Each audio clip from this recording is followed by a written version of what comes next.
सांगलीच्या आष्टामधील strong room बाहेर मवियाचं आंदोलन, शरद पवारांच्या राष्ट्रवादीचं आंदोलन, मतदानाचा टक्का वाढल्याचा पवारांच्या एनसीपीचा आरोप, हजारो कार्यकर्त्यांचा स्ट्रॉंग रूम समोर ठिय्या, जयंत पाटलांची ही उपस्थिती।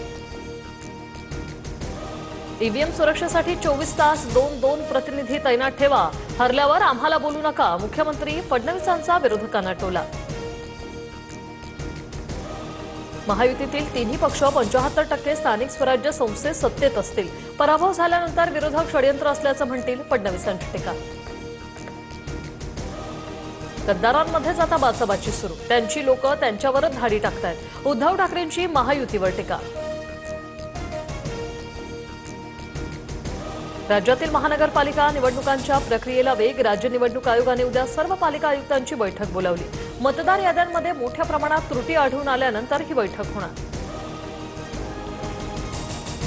पुण्यातील कोंढवा जमीन गैरव्यवहार प्रकरणी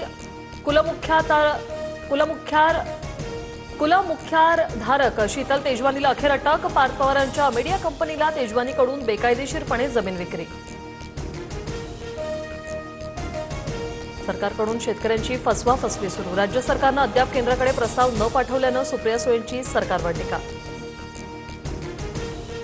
अतिवृष्टीनंतर महाराष्ट्र सरकारने शेतकऱ्यांना आर्थिक मदत देण्यासाठी प्रस्ताव केंद्राकडे पाठवला होता।